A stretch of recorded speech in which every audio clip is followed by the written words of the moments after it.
All right, good morning, good afternoon. My name is George. I'm a mentor on the GATS program for 2020. This morning I'll be doing a quick video on part of the demo for the course getting started with application development on Google Cloud. Okay, one of the things we've noticed that many of the learners have also noticed that the videos are a bit outdated and the UI has changed a lot, and in some cases, which we will see today, some of the terminologies and structure of GCP itself has changed. So I'll be doing a summary of the demo on Explore Cloud Storage. In that demo, a storage bucket was created and then made publicly available. There were slight differences in the way he did it. First of all, in creating a bucket, he had several options that are no more available. So I would quickly walk us through it and talk us through the whole situation and have us understand the changes that have been made available, so that when you walk in, you don't when you see the differences, you don't get too shocked. You actually understand why they are and be able to walk through it. When you meet these differences, take it as a point of doing a research. Note that your certification exams will be given, the questions will be based on the current situation. So if you're not current and you happen to give an answer to something that is no more applicable in GCP, then you would have missed that that question. Okay, so first of all, let's go ahead and try to create a bucket. Already I've created two buckets we will work with when we're doing running commands in the shell. So let me pick one that I created sometime, the name. Okay, of course, we know the names have rules, and alphanumeric characters must start and end the name. And of course, you wouldn't put full stops in between names. If you do, you can anyway. If you do, then that name has to refer to a domain, and Google will need you to confirm that you own that domain for you to be able to have that kind of name. That's one example. I could say this.com. Okay, this.com. So Google will have me confirm that I'm the owner of Facebook tests image.com before I can use that name, but it's possible to use that name. Okay, so the next thing he went on to talk about was actually storage classes. In his own case, he had multi-regional,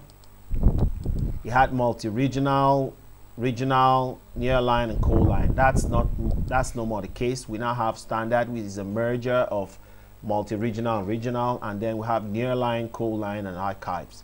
After that, he went on to the okay, sorry, let's walk back. He went to the storage, he went to the location. Location here in this case are three. We have region, the SLA is less, about 90%. About 90%. Due region covers two regions. So we have two. We have one in the Americas, have one in Europe. Iowa and South Carolina, of course, the redundancy is more in that case, but availability is higher. And of course, the more spread out your storage is, the more SLA, the higher the SLA. Okay, so then you have multi-regional, and then of course multi-regional, we have one in Americas, Europe, and Asia. So those are the options for regions and multi-regional. So pick this one. Then of course storage classes, and then access control. We have fine-grained or uniform. Fine-grained here simply refers to access controls that apply to items in your buckets, while uniform is applied to the bucket itself, so that every item in that bucket has the same permissions applied to them. So there are cases where you just want to apply a flat permission policy to all your items in a bucket, then uniform will be most appropriate to do that. We will see how it gets done. Now, if you notice in the video, he actually had to flip through each of the he had to go through each of the items in the folders, and then move into each folder in the bucket, and then pick each of the items to actually give them public access. It's different now. You don't need to do that anymore. Okay, so I will show you how that is done. Okay, so currently I created 2 buckets. The first one, if you look here, is publicly accessible, while this isn't. So we're going to upgrade this one so that it is from fine grained. We'll take it to uniform and then give access to the public for that particular item.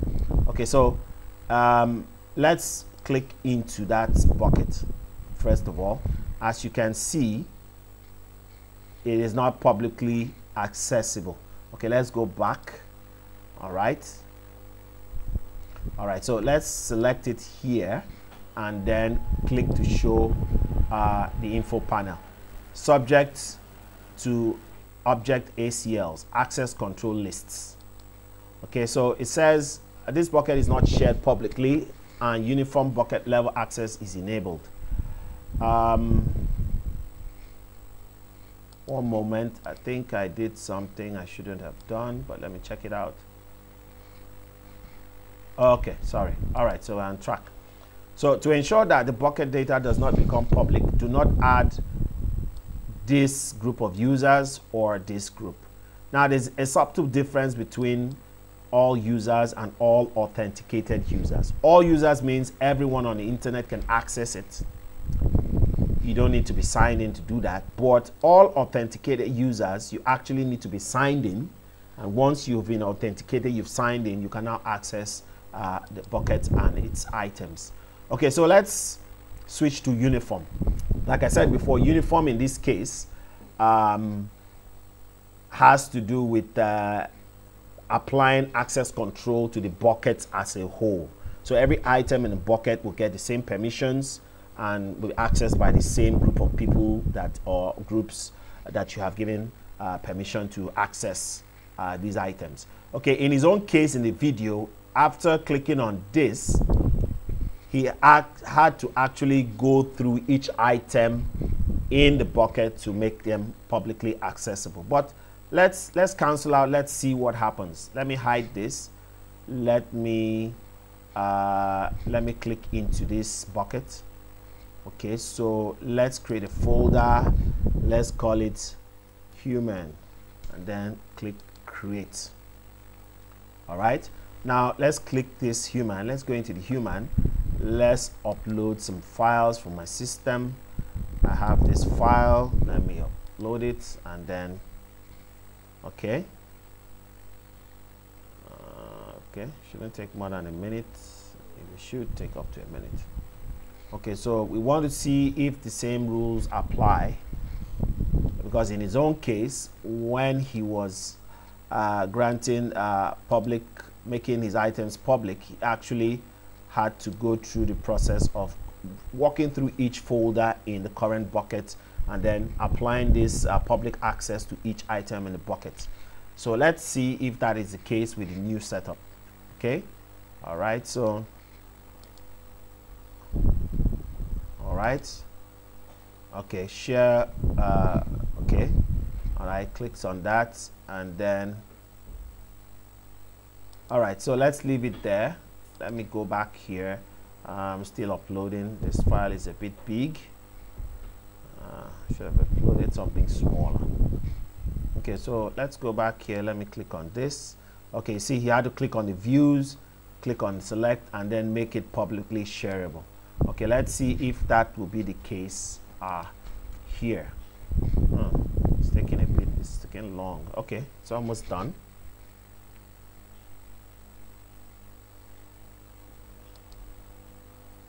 Okay. Oh, sorry, my internet is a bit slow.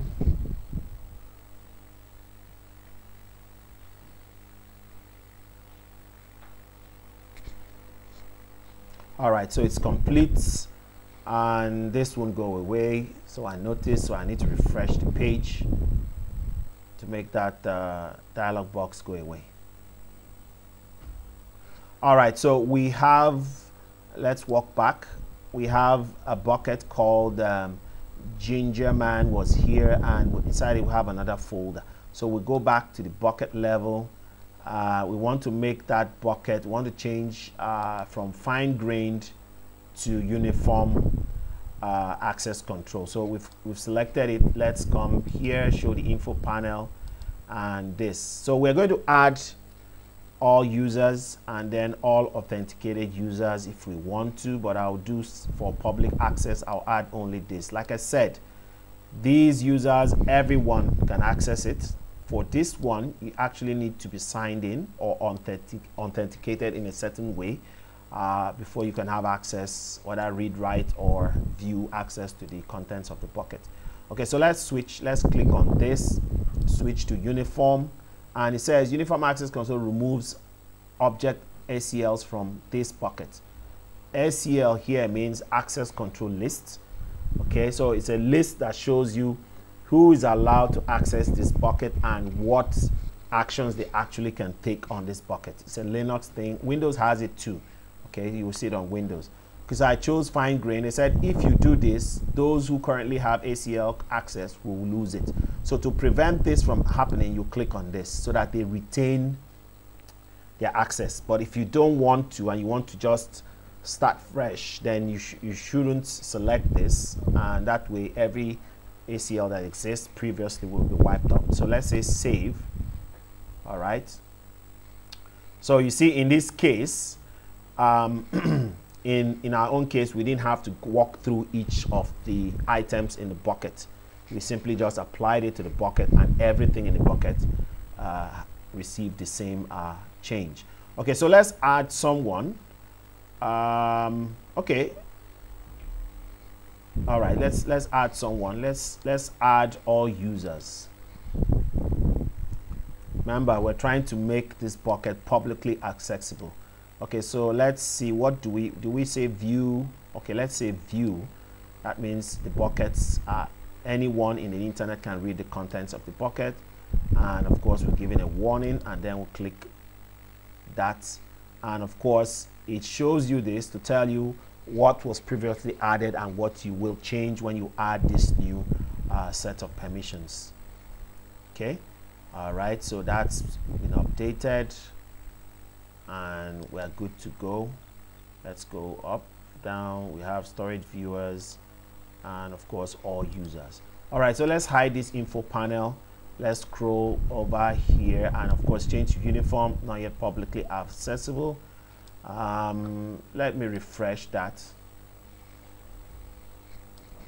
Okay, so it changed to public to the internet, so anyone in the internet can access it. If you want to restrict it to authenticated users, then what you would have added there would have been all authenticated users. So let's click and see the effect this has had on the contents of this bucket. Okay, so as you can see, okay, they're publicly, the URL is made available. Let's go into this folder and see if the same. Good. So previously in the video, he had to actually walk through each item in the folders contained in the bucket to make them publicly accessible. But in this case, with the new setup on GCP, you don't need to do that. Okay, so let's go back to the bucket level. So we actually have two buckets. Okay, these Ginger Man was here and Mojo Coco Stand. So those are the two buckets that are available. Okay, let's activate our Cloud Shell and then walk through the items on our list. So we've talked about location, storage classes, making publicly accessible to all users, giving them view access, which is to read. We didn't do this other one, but of course, like I said, if you want to only give access to authenticated users, then you add this, and of course you add people, and then anyone who is authenticated in your project will be able to access those buckets. So it could be a good place to add something that everyone gets to, authenticated users get to see, but it's not accessible to the public. So we're going to walk through these three tasks, mini tasks, subtasks from the second task. So we're going to use gsutil command to do several things. List all buckets in the cloud storage, list all buckets and their contents in the cloud storage, and list all contents of the cloud storage bucket. Now, if you look at the video, In the video, he actually did the first one where he listed all the buckets in the storage, the cloud storage. But I went one step further to show you how to actually list the buckets that are available in your storage, and then also list the items that are contained in them, so that you quickly see and know where maybe you send something online and something to the cloud, and you don't know actually where the thing entered, which of the buckets it entered into. If you run do this second task, it will actually show you where those items are and where they entered, and then you know how to retrieve them accordingly. Then the last part of it will show you how to list all contents of a particular cloud bucket. Okay, so let's return to our cloud. Okay, so we're here now. So first, the first one says we should list all buckets. Okay, so we do gs util list. Okay, run that, and that should show us all. We have 2 buckets, so we should only see, okay, that's it. The 2 buckets we see here are now made. All right, so let me get rid of this. All right, so we see the first bucket and the second one here. Now the second one said list all buckets and the items in the bucket. This is a quick way if you want to check to see what's in your buckets, and quickly know where a certain item is, and then know which URL you should use to call or pull in those items. So if you hit that, it should speed out and every item. Okay, so you see it gives us all the items. It doesn't just give us the list of buckets, it also tells us what we can find in those buckets. So of course, there you go, we have the human folder, and then I'll have this, and then the items in. If we want to go one step further to see actually what is in the human folder we had created earlier, you simply do this, put another forward slash, another forward slash, and that should do the trick. All right, so you see, when you put another forward slash in front of the one we had put previously, you get to do what? You can move into folders recursively, as they say it, moving recursively. All right, let me clear the screen and see if the Linux command to recursively walk through folders works too. All right, so recursively. All right. So that's not a right command. Oh, sorry, I removed the S, so that's why I did that. All right, so let's go. All right, so you see, it's the same way on Linux. If you run a list command and you want to get to see more than just top level items, you just pass in the flag -R, and it will just walk through each of the folders and present it to you. So rather than use / again after, like I previously did, just put the flag -R in front of your command, as you see here, and of course it will now walk through. So human VirtualBox that. Now the other last one is to actually see what is inside the Mojo Coco stand full bucket. Okay, so we will do that. gs util list. Let me use R. Just okay. So Mojo